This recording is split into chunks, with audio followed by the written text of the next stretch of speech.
नमस्कार। कैसे हैं आप सब? बहुत दिनों बाद आज आपसे मुलाकात हो रही है।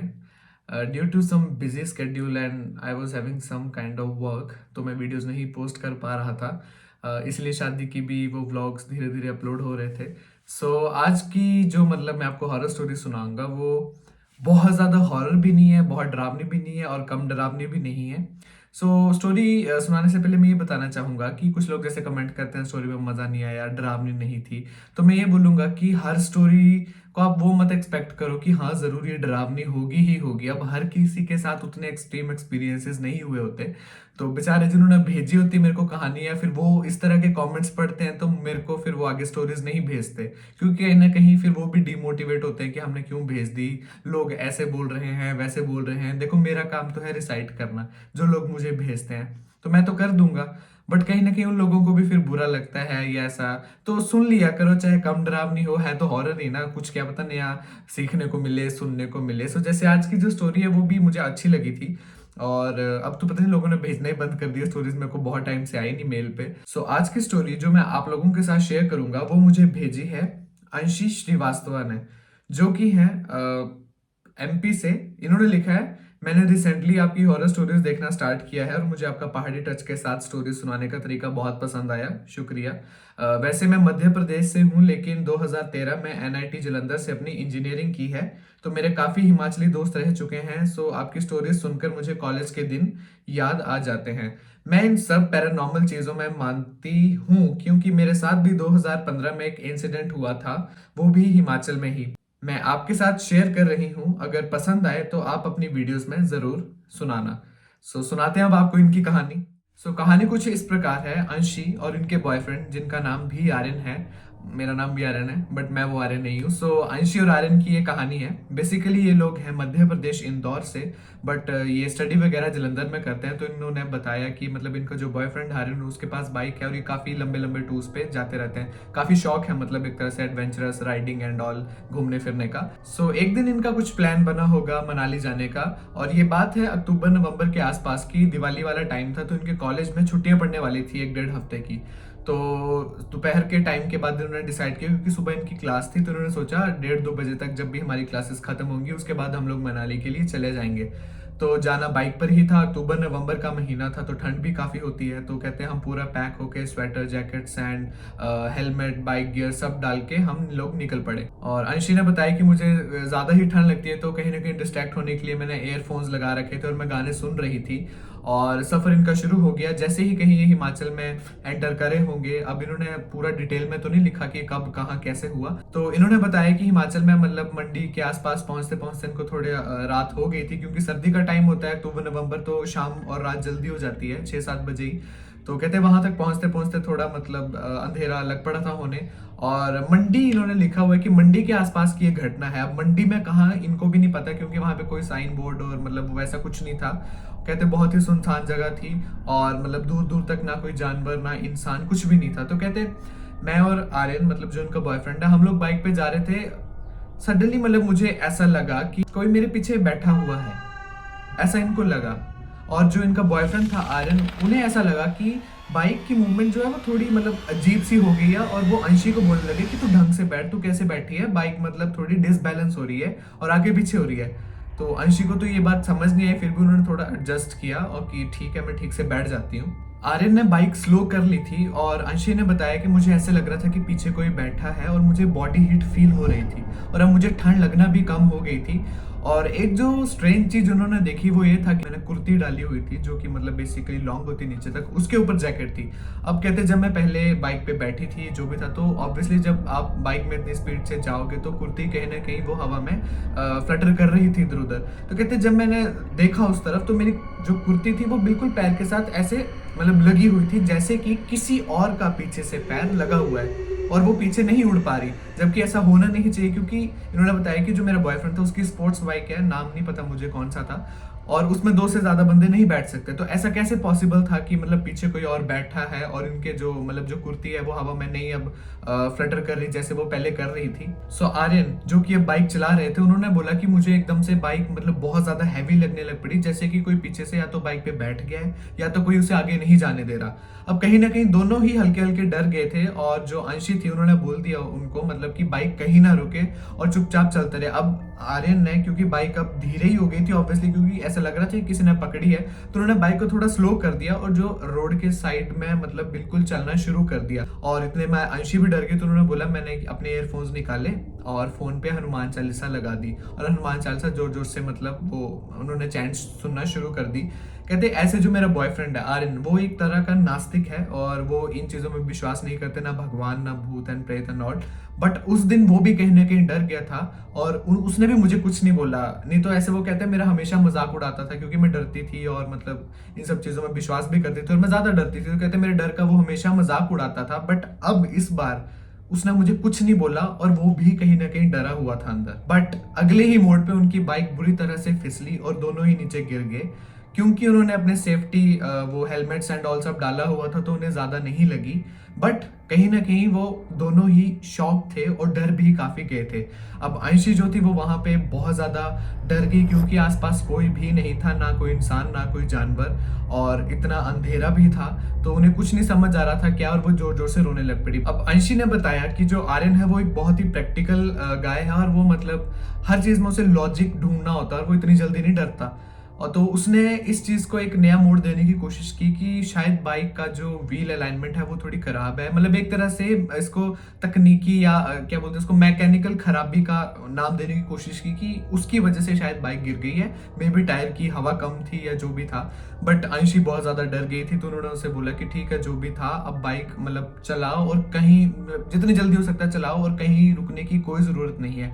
तो कहते हैं उसके बाद वैसे रास्ते में कुछ हुआ नहीं और सुबह के 3-4 बजे के आसपास वो लोग मनाली पहुंच गए। कहते मनाली पहुंचते पहुंचते इतना ज्यादा मन खराब हो गया था कि मतलब चेक इन करते ही कहते इतनी ज्यादा वॉमिटिंग और पूरा मतलब बुखार एंड ऑल सब मतलब बीमार हो गए, दोनों ही बीमार हो गए। तो नेक्स्ट डे कहते हैं एक दिन हमने रेस्ट की और उससे नेक्स्ट दिन इनका जो प्लान था वो ओल्ड मनाली के लिए था। तो कहीं ना कहीं ये बोल रहे थे कि जिस तरह से हमने जिसको बोलते हैं ना प्लान किया था मनाली के लिए, जो हमने सोचा था उस तरह का ये ट्रिप नहीं था, बहुत अलग अलग अजीब ही हो रहा था जो भी हो रहा था। तो ओल्ड मनाली भी ये गए घूमने, बट ऐसे ही अब ऑब्वियसली अब इतना कुछ हुआ रास्ते में जो भी इन्होंने फेस किया, तो कहीं ना कहीं उस चीज से भी डिस्ट्रैक्ट थे और एंजॉय नहीं कर पा रहे थे। तो इतने में मतलब जो आर्यन थे उन्होंने अंशी को बताया कि मुझे सपने में 1-2 दिन से कोई लड़की दिख रही है। तो कहीं ना कहीं फिर ये फिर डरने वाली बात थी कि वो कौन है और क्यों दिख रही है। अंशी को भी मतलब ठीक से नींद नहीं आ रही थी और उनका भी काफी मन खराब था और उनका मतलब घूमने घामने का भी इरादा बिल्कुल भी नहीं था और वो चाहती नहीं थी घूमना। उन्हें था कि बस अब जैसे तैसे करके हम वापस जलंधर चले जाएंगे और अब नहीं घूमना। 2-3 दिन बाद उनका शिमला जाने का भी प्लान था, जहाँ पे उनके जो बाकी फ्रेंड्स थे इनके कॉलेज के वो इन्हें ज्वाइन करने वाले थे और वो लोग आ रहे थे गाड़ी से। और ये लोग बेसिकली इन्होंने बताया कि हम लोग बाइक से ही जाते हैं जहाँ पे भी जाते हैं क्योंकि एडवेंचरस बफ्स हैं, सो इन्हें बाइक पे लंबा suffer and all riding enjoy करना काफी पसंद है। वैसे अंजलि का मन तो नहीं था बिल्कुल भी घूमने का, बट उनके फ्रेंड्स ने बहुत इनको कन्विंस कर ही लिया जैसे तैसे करके। और आर्यन ने भी सोचा होगा कि ठीक है अब उनके साथ दोस्तों के साथ जाएंगे तो कहीं ना कहीं थोड़ा जो मन है वो डिस्ट्रैक्ट हो जाएगा इन सब चीजों से और शायद हम एंजॉय कर पाए, अच्छा भी लगेगा। और क्योंकि वैसे भी जो कॉलेज है जलंधर में वहाँ पे सबको दिवाली की छुट्टियां थी तो वहाँ पे भी कोई होना ही नहीं है, इससे बेटर है कि फ्रेंड्स के साथ थोड़ा चिल मारे एंजॉय करें, मूड ठीक हो जाएगा। क्योंकि अब अंशी का बाइक में जाने का बिल्कुल मन नहीं था जो भी मंडी के आसपास उनके साथ हुआ था, तो उनके 2 फ्रेंड्स सिमरनजीत और शिव वो जलंधर से कार में ही आ गए और अंशी जो थी वो उनके साथ कार में चली गई और जो इनके बॉयफ्रेंड थे आर्यन वो बाइक से इनके साथ साथ आ रहे थे। कुछ 2-3 घंटों के बाद आर्यन ने अपनी बाइक सिमरनजीत को दे दी कि अब तू चला ले। तो आर्यन जो था वो अंशी और शिव के साथ गाड़ी में आ गया और सिमरनजीत आर्यन की बाइक लेके उन्होंने आगे का सफर शुरू कर दिया। अब सिमरनजीत बाइक को लेके मतलब भगा के ले गए और ये गाड़ी में आराम आराम से भी आ रहे थे। तो आगे उन्होंने बताया कि जैसे जैसे मतलब हम शिमला की तरफ प्रोसीड कर रहे थे तो थोड़ा अंधेरा लग पड़ा था होने और अभी हम शिमला से पीछे ही थे और क्योंकि अंधेरा लग पड़ा था होने तो फिर वही मतलब जैसे मंडी में जो एनवायरनमेंट बन गया था वैसा सा ही कुछ इन्हें फील लग पड़ा था होने। तो कहते जैसे हम थोड़ी सी मतलब आगे गए दूर किनारे मतलब एक कोने पे हमें एक लड़की नजर आई खड़ी हुई। तो अब गाड़ी में कौन कौन था, अंशी थी, शिव था और आर्यन था। तभी 3 जने थे गाड़ी में और इन तीनों को मतलब वो जो सामने जो भी लड़की थी वो खड़ी हुई वो इन्हें दिखाई दी। क्योंकि वो लड़की काफ़ी दूर थी बट स्टिल आर्यन बहुत ज़्यादा शॉक्ड था कि ये वही लड़की है जो उसे सपने में 2-3 दिनों से दिख रही थी। वो लड़की अब इसे असलियत में लग पड़ी थी दिखने, तो ये जोर-जोर से लग पड़ा बोलने की वही लड़की है जो मेरे को सपने में दिख रही थी और उसके जो हाव-भाव, रिएक्शन सब कुछ चेंज हो गया था। तो जो उसका फ्रेंड था शिव उसने उसे डराया और मतलब ऐसे बोला कि यार ऐसे मत बोल, तेरे को क्या पता कि ये वही लड़की है कि नहीं है? इतनी दूर खड़ी है, तूने ऐसे कैसे जज कर लिया कि वही है? ऐसे मत बोल, कोई गाँव की लड़की भी हो सकती है। क्योंकि जो आर्यन था वो एक तरह से उसकी रिएक्शंस हाँ, वो सब बदल गए थे, अजीब ही हो गए थे। अंशी ने बताया कि आर्यन कुछ बहुत ही ज़्यादा अजीब बिहेव कर रहा था, जो कि आज तक उसने ऐसा कभी नहीं किया। वो कहीं न कहीं डरा भी हुआ था और वो गुस्से में भी काफ़ी था। और जैसे-जैसे गाड़ी मतलब उसके पास पहुँच रही थी लड़की के पास, तो वो ज़ोर-ज़ोर से शिवम को डाँट रहा था कि गाड़ी रोक और कहती मैं पीछे से उसको बोल रही थी मत रोकना, चुपचाप गाड़ी ले जा। बट आर्यन ने इतने गुस्से से बोला और शिवम से उसने गाड़ी आखिरकार रुकवा ही ली। अब वो लड़की इनके बिल्कुल सामने थी और ये बहुत उसके पास आ चुके थे। अंशी ने बताया कि वो लड़की देखने में कोई बहुत डरावनी नहीं थी, बिल्कुल एक सीधी-सादी नॉर्मल लड़की लग रही थी। बेबी पिंक कलर की उसने क्या बोलते हैं उसको कुर्ता और व्हाइट सलवार उसने डाली हुई थी। दुखड़ा भरा मतलब उसके एक्सप्रेशंस थे और काफ़ी नॉर्मल सी लग रही थी, बट वो नीचे ही देखे जा रही थी, हमारी तरफ नहीं देख रही थी। तो इतने में आर्यन ने जो विंडो का शीशा था अपने साइड का वो डाउन किया और बाहर निकल के मतलब गर्दन बाहर निकाल के जोर से बोला क्यों क्या चाहिए तुझे?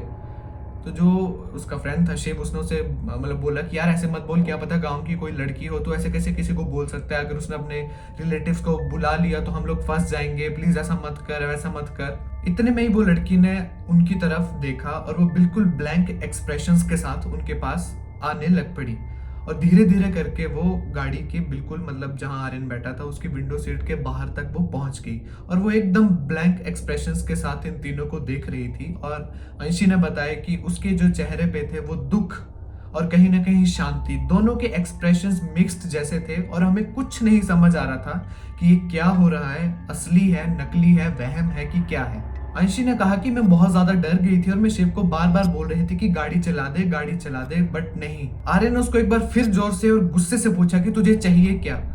क्योंकि वो तो अंदर थे अब गाड़ी में, क्योंकि अब वो बाहर आ गई थी। तो कहते उसने जो वो लड़की जो खड़ी थी उसने विंडो से अपना सिर अंदर गाड़ी में किया और उसने बस इतना बोला, अच्छा हुआ तूने मुझे उस दिन बुरी नजरों से नहीं देखा। और इतना बोल के ही वो मुड़ी और नीचे जंगल की तरफ पता नहीं कहाँ चली गई और कहाँ वो गायब हो गई। कहते हम तीनों 1-2 मिनट के लिए बिल्कुल सुन थे और हमें कुछ भी नहीं समझ आया कि ये क्या बोल के गई, क्यों बोल के गई और ये हुआ क्या। जैसे ही होश आया फटाफट गाड़ी ऑन की और हम निकल गए जितनी तेज रफ्तार से हम लोग निकल सकते थे। फिर जब ये शिमला वगैरह पहुंचे तो उन्होंने बोला कि फिर से तबीयत बहुत ज़्यादा ख़राब हो गई थी, उल्टियाँ, बुखार एंड ऑल। कुछ भी ट्रिप में ये ढंग का एंजॉय नहीं कर पाए जो ये सोच कर आए थे, एक्सपेक्ट जो इन्होंने किया था वैसा कुछ भी नहीं हुआ। एक तरह से ये जो ट्रिप था इनके लिए मायूसी भरा और अजीब सा ही ट्रिप था, जो शायद इन्होंने लिखा है कि कभी भूलेंगे नहीं ये हादसा जो इनके साथ हुआ था। तो अब कितनी सच्ची स्टोरी थी ये और कितनी फेक थी या झूठी थी या मिलावटी थी वो तो मुझे भी नहीं पता, वो इन्हें ही पता है और जो मेरी ऑडियंस देख रही है इस टाइम उन्हें ही पता है। बट अब मैं ये भी नहीं बोल सकता कि हाँ मुझे पूरा विश्वास, और मैं ये भी नहीं बोल सकता कि हाँ पूरी ही गलत है, क्योंकि मैं ये सारा जो फैसला होता है ये आप लोगों पे छोड़ देता हूँ, क्योंकि मेरा काम है रिसाइट करना। मुझे ये स्टोरी इंटरेस्टिंग लगी थी इसलिए मैंने आप लोगों के साथ ये स्टोरी शेयर की। आप लोगों को क्या लगता है कि ये स्टोरी का मतलब क्या तुक और लॉजिक होगा कि वो लड़की कौन हो सकती है और वो क्यों इनको दिखी और उसने ऐसी बात क्यों की? तो मुझे भी बताना है, क्योंकि मुझे थोड़ा मतलब समझ नहीं आया कि क्या हो सकता है कारण इसके पीछे। तो आप जरूर कमेंट सेक्शन में बताना कि आपको क्या लगता है स्टोरी के पीछे मतलब क्या कहानी थी।